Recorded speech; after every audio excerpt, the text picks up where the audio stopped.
जीवनातील आव्हाने तुम्हाला स्तब्ध करू शकत नाहीत. ते तुम्ही कोण आहात आणि देवाच्या हातांचे कुंपण तुमच्या भोवती कसे आहे दाखविण्याची मदत करतात. काय आमच्या भोवती देवाच्या संरक्षणाचे कुंपण आहे?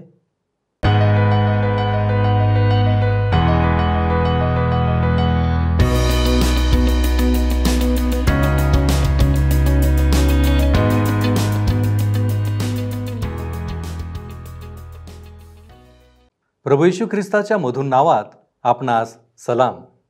उपासना कार्यक्रमामध्ये आपले हार्दिक स्वागत. प्रियांनो, आज आपण प्रेषितांची कृत्ये अध्याय 23 पाहणार आहोत.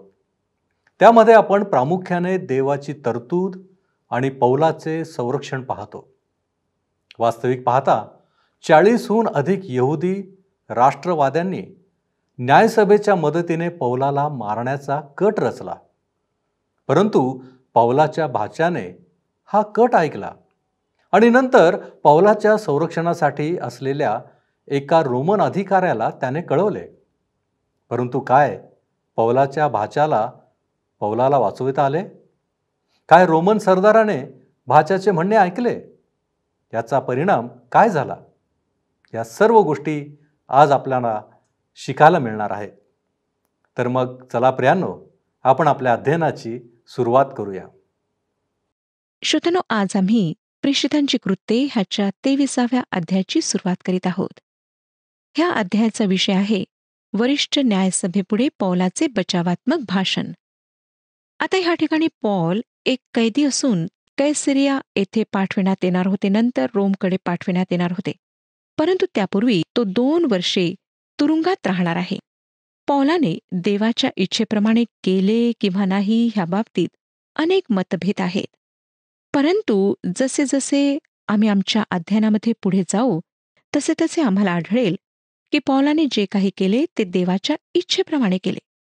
जरी त्याला अटक करण्यात आली त्याचा अर्थ हा नव्हता की तो देवाच्या इच्छेबाहेर आहे. देवाचा हस्त त्याच्यावर होता. जो परमेश्वर पौलाच्या जीवनात कार्यरत होता तोच परमेश्वर, श्रोत्यानो, तुमच्या आणि माझ्या जीवनात देखील कार्य करू इच्छितो. त्याचा आमच्या जीवनासाठी एक महान उद्देश आहे, एक योजना आहे. ह्या गुंतागुंतीच्या धावपळीच्या जीवनात समकालीन संस्कृतीमध्ये ज्या मार्गदर्शनाची आणि मदतीची आम्हाला आवश्यकता आहे, ती मदत पुरविण्याची देवाची नेहमीच इच्छा असते. अनेकांना वाटतं की जे भावनात्मक व क्रांतिकारक अनुभव पौलाच्या जीवनात आलेत तेच आमच्या जीवनात सुद्धा यावेत. परंतु त्यांची आमच्याकरिता आवश्यकता नाही. जेव्हा आम्ही ख्रिस्ताकडे विश्वासाने येतो तेव्हा तो आमच्या दैनंदिन जीवनामध्ये आमचे मार्गदर्शन करतो आणि आम्हाला जीवनाचा मार्ग दाखवतो.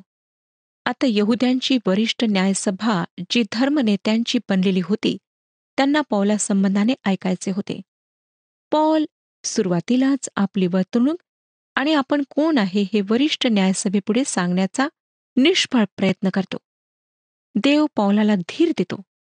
नंतर आम्हाला आढळतं की पौलाची देहांताची शिक्षा त्याला फेलिक्स समोर कैसरिया प्रांतात त्याच्या सुनावणीसाठी मार्ग उघडते.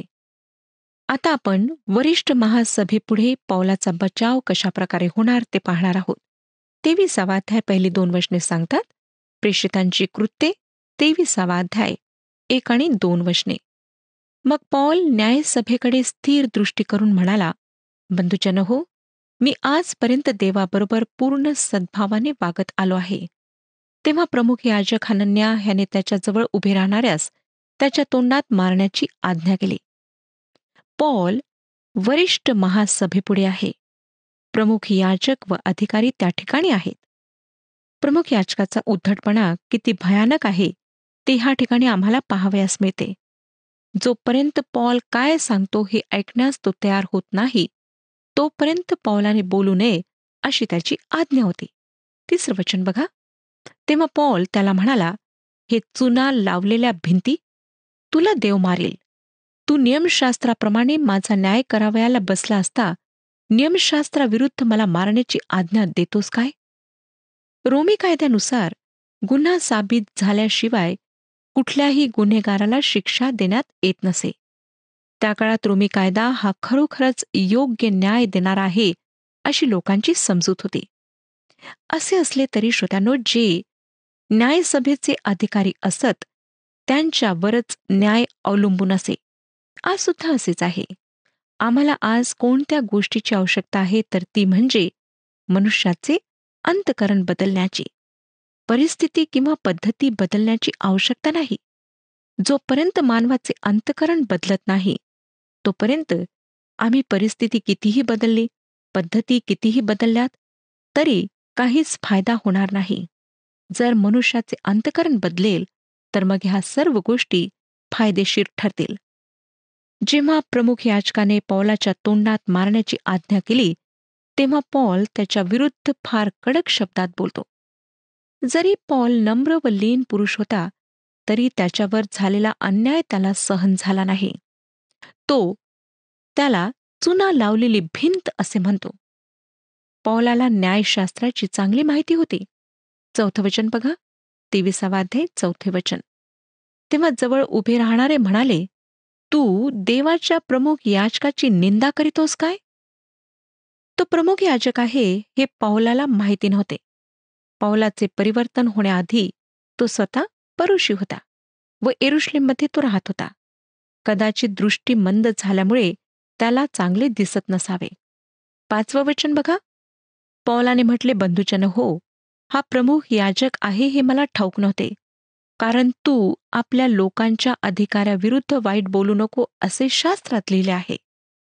पौलाला माहीत होते की अधिकाऱ्यांचा मान राखला जावा. मी सुद्धा ह्या मताचे आहे की जे आमचे वरिष्ठ नेते आहेत, अधिकारी आहेत, मग ते स्त्री असो किंवा पुरुष असो, आम्ही त्यांची थट्टा मस्करी करू नये, परंतु त्यांचा आदर करावा, त्यांचा मान राखावा. कारण ते कसेही असले तरी ते लोकांचे प्रतिनिधी असतात. आपण त्यांचा मान, त्यांचा सन्मान राखलाच पाहिजे. रोमकरास पत्र 13 अध्याय आणि 7 वचनामध्ये पौल लिहितो. रोमकरास पत्र 13 अध्याय आणि 7 वचन. ज्याला जे द्यावयाचे ते त्याला द्या, ज्याला कर द्यावयाचा त्याला तो द्या, ज्याला जकात द्यावयाची त्याला ती द्या, ज्याचा धाक धरावयाचा त्याचा धाक धरा व ज्याचा सन्मान करावयाचा त्याचा सन्मान करा.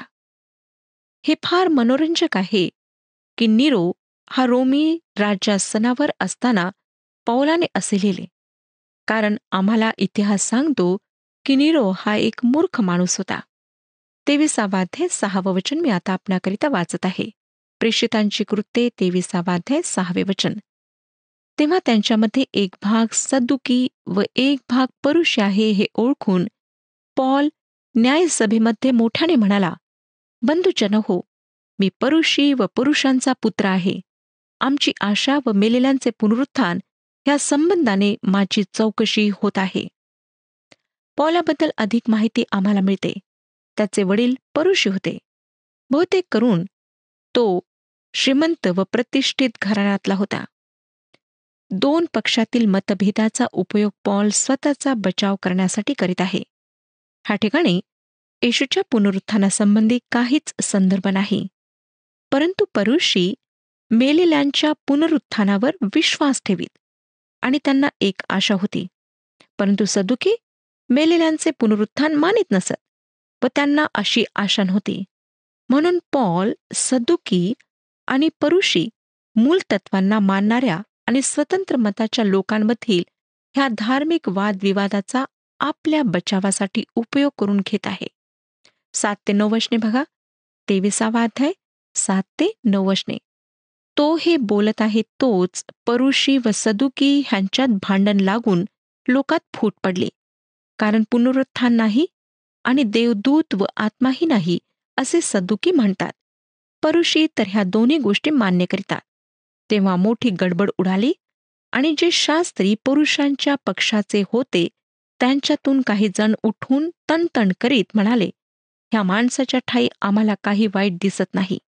जर आत्मा किंवा देवदूत त्याच्याबरोबर बोलला असेल तर मग कसे? परुषी पौलाचा बचाव करण्यास आले, कारण त्यांना कळून चुकले की तो एक परुषी आहे.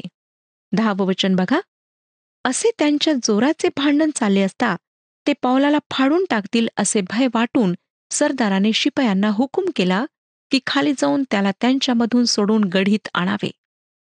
प्रथमच डॉक्टर लूक असे सांगतात की त्यांच्यामध्ये जोराचे भांडण झाले.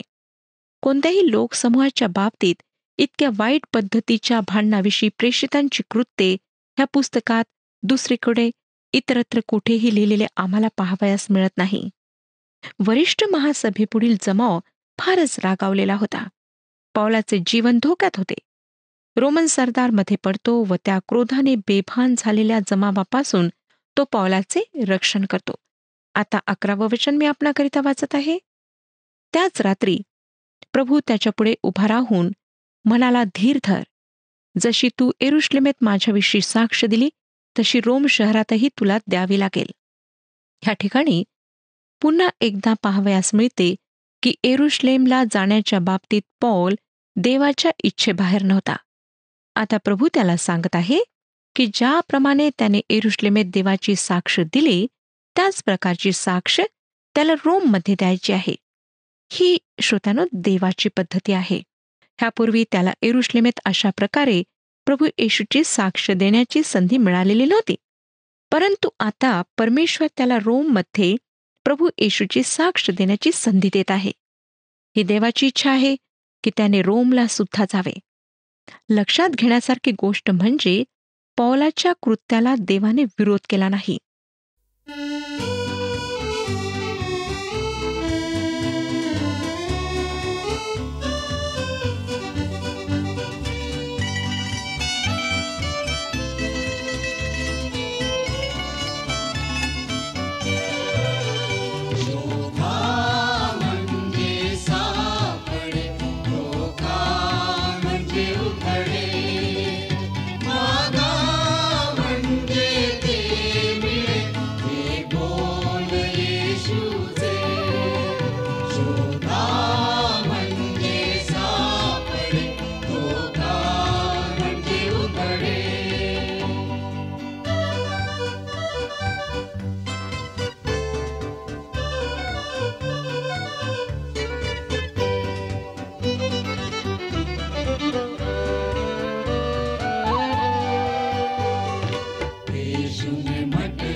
बारा ते 15 वचने पुढे वाचूया.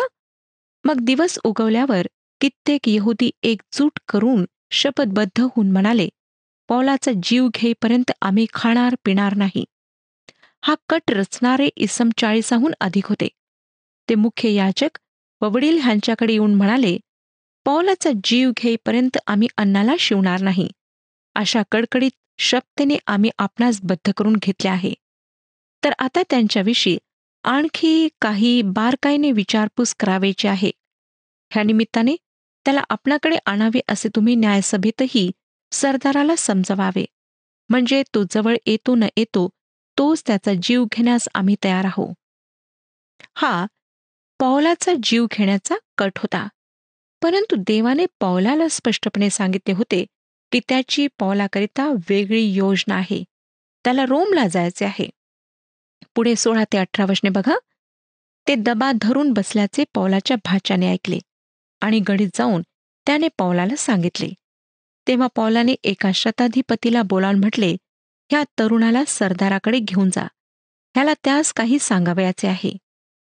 तेव्हा त्याने त्याला सरदाराकडे नेऊन म्हटले, बंदिवान पौल ह्याने मला बोलावून विनंती केली की ह्या तरुणाला आपणाकडे आणावे, त्याला आपणाबरोबर काही बोलावयाचे आहे. पौल ह्या ठिकाणी रोमी राज्याचा नागरिक असल्याचा हक्क उपयोगात आणीत आहे आणि तसे करण्याचा त्याला पूर्ण अधिकार होता. त्याचप्रमाणे ह्या ठिकाणी आपल्याला पौलाच्या कुटुंबाविषयी थोडी अधिक माहिती मिळते. पौलाला एक बहीण होती आणि तिचे कुटुंब येरुशलेममध्ये होते. 19 ते 22 वचने बघा. प्रेषितांची कृत्ये 23 अध्याय 19 ते 22 वचने. तेव्हा सरदाराने त्याचा हात धरून त्याला एकीकडे नेऊन विचारले, तुला मला काय सांगावयाचे आहे?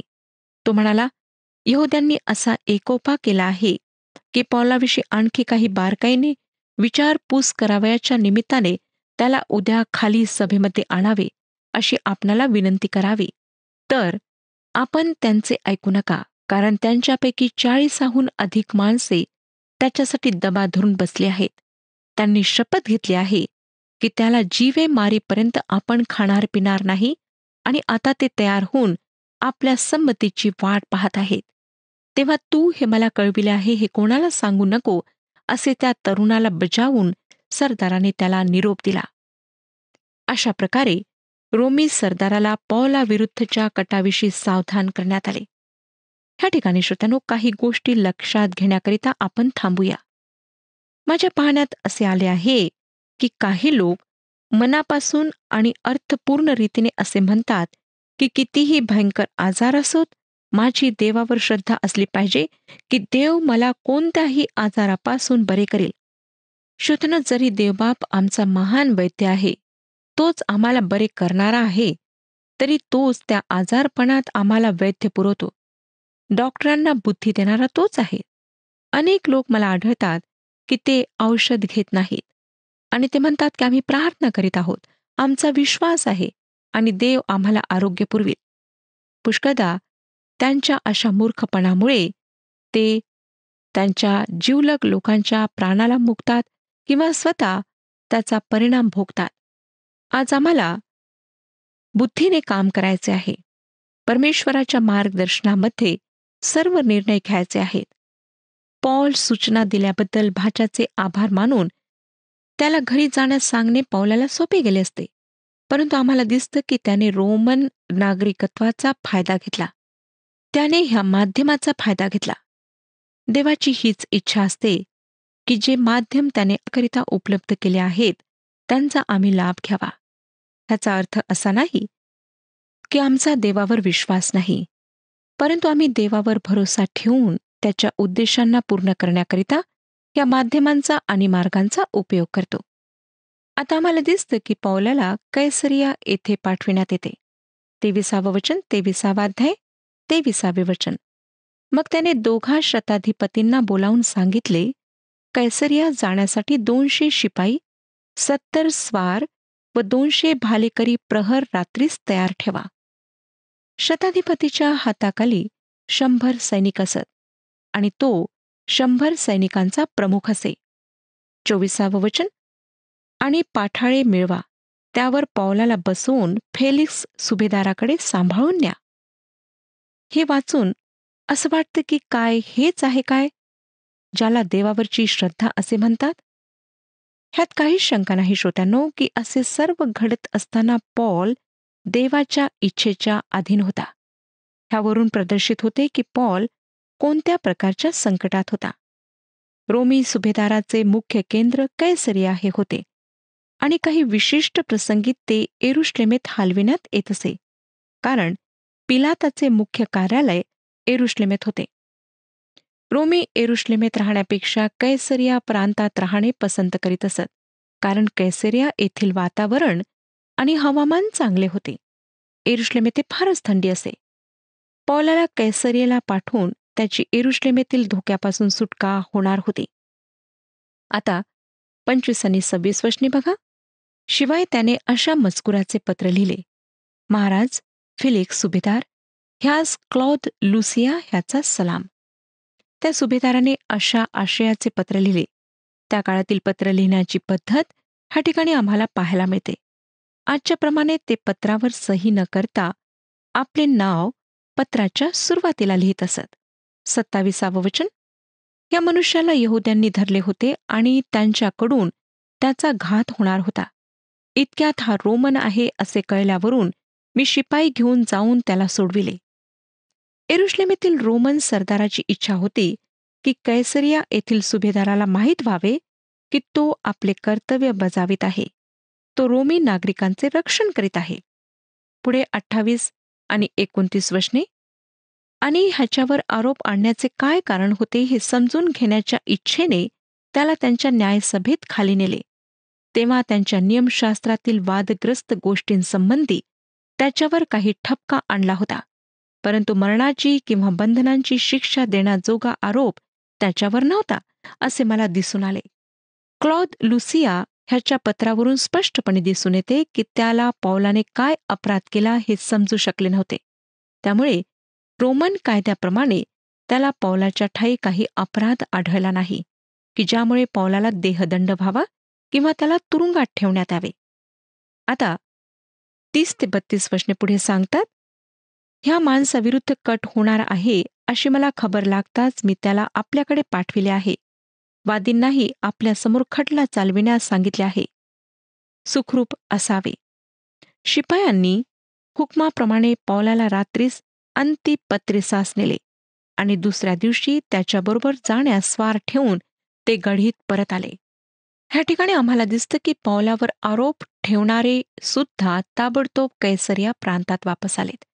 त्यांनी त्याचा पाठलाग केला, परंतु पौलाने स्वतःचा बचाव करण्याचा प्रयत्न केला नाही. तो फक्त ख्रिस्ताची साक्ष देतो.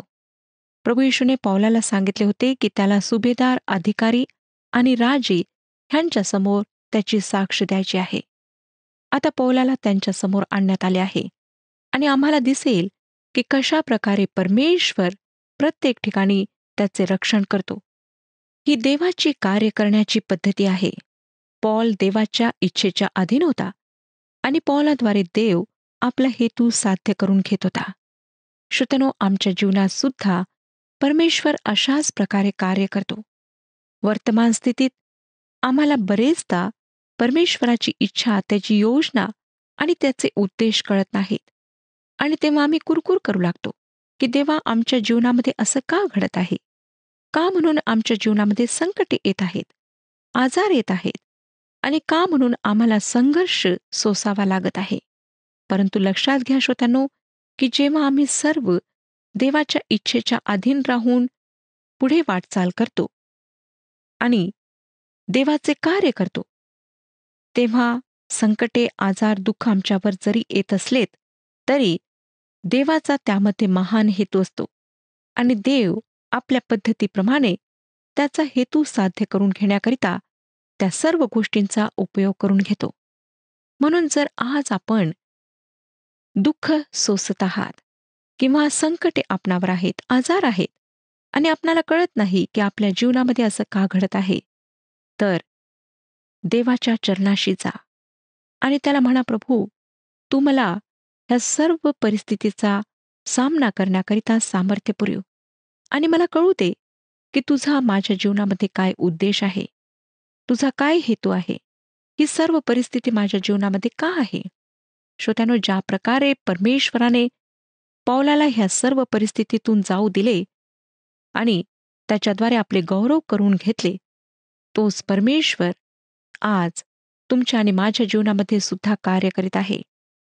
म्हणून परमेश्वराच्या अधीन असे जीवन जगा. माझ्या जीवनात सुद्धा अनेक उतार चढाव आलेत आणि जेव्हा ह्या घटना माझ्या जीवनामध्ये घडल्यात तेव्हा माझ्यासमोर प्रश्नार्थ चिन्ह होते. मी देवाला प्रश्न करीत होते की देवा, माझ्या जीवनामध्ये असं का घडत आहे? आणि पुष्कळदा मी देवावर रागावले सुद्धा. पुष्कळदा मी प्रार्थना करणे बंद केले, पवित्र शास्त्र वाचन बंद केले. परंतु श्रोत्यानो, पुन्हा देवाने मला जवळ घेतले आणि माझ्या जीवनामध्ये त्याने फार सामर्थ्य रीतीने, फार अद्भुत रीतीने कार्य केले. आणि मला नंतर कळले की त्या परिस्थितीत सुद्धा देव कशा प्रकारे माझ्या जीवनासाठी कार्य करीत होता आणि कशा प्रकारे तो माझ्या जीवनाला वळण लावत होता. आणि आज मी त्या देवाचे आभार मानते, कारण ते सर्व प्रसंग, ते अनुभव, त्या घटना, ते आजार त्याने माझ्या जीवनामध्ये येऊ दिलेत. आणि आज त्याने मला त्याच्या जवळ घेऊन अनेक प्रकारे आशीर्वादित केले आहे. माझा उपयोग त्याने आपल्या राज्याच्या वाढीसाठी करून घेतला आहे.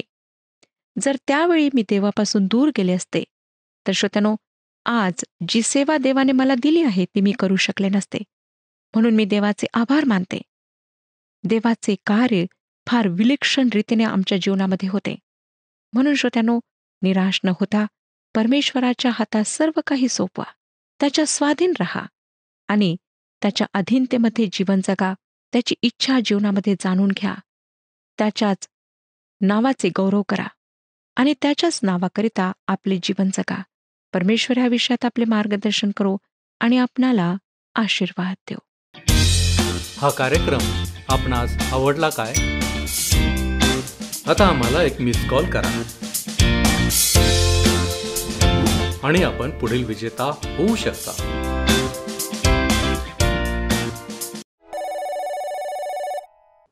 प्रियांनो, देवाचे वचन म्हणते, मी तुला सोडणार नाही, मी तुला टाकणार नाही. या वचनाप्रमाणेच पौलाच्या जीवनामध्ये गोष्टी घडत आहेत असे दिसून आले. पौलाने यरुशलेममध्ये जाऊ नये यासाठी अनेक लोक भावनिक झाले होते ना. परंतु आज आम्हाला कळते की पौल एवढा खंबीर कसा काय होता. होय, जेव्हा देवच आमच्याबरोबर आहे तर आम्ही काळजी का करावी, होय ना. चला तर मग त्या देवाच्या चरणांपाशी जाऊ. आपण प्रार्थना करू. प्रभूजी, आम्ही तुझे लेकरं या नात्याने तुझ्या चरणांपाशी आलेलो आहोत. तुझ्या कृपेचं वेष्टन तू सदैव आमच्या भोवती ठेवतोस. आणि होय प्रभूजी, ज्याच्याद्वारे आम्हाला संरक्षण प्राप्त होतं, ज्याच्याद्वारे आमचं जीवन आशीर्वादित बनलेलं आहे. आणि म्हणूनच प्रभू परमेश्वर देवबापा, आज ज्यावेळेस आम्ही आमच्या जीवनाकडे पाहतो, आम्हाला दिसून येतं की तुझी कृपेची हस्त किंवा हात आमच्या भोवती सतत आहेत, ज्याच्यामुळे आम्हाला संरक्षण प्राप्त होऊन आमच्या जीवनामधल्या सर्व चिंता, काळज्या दूर होत आहेत. होय प्रभूजी, जे संरक्षण तू पौलाला दिलेलं होतं, प्रभूजी, तुझ्या प्रत्येक लेकराला तू देऊ इच्छितोस. आम्ही देखील तुझे लेकर आहोत. आम्हा प्रत्येकाला बापा ते संरक्षण तू देत आहेस, याबद्दल आम्ही तुझे उपकार मानतो. परंतु बापा, आम्ही आमच्या इच्छेने नव्हे तर तुझ्या इच्छेने वागण्यासाठी आम्ही स्वतःला तुझ्या पवित्र हातामध्ये सोपवितो. येशू ख्रिस्त याच्या गोड आणि गौरवी नावात ही प्रार्थना करतो, म्हणून तो ऐक. आमेन. कृपाळू देव आपणाबरोबर सदैव असो.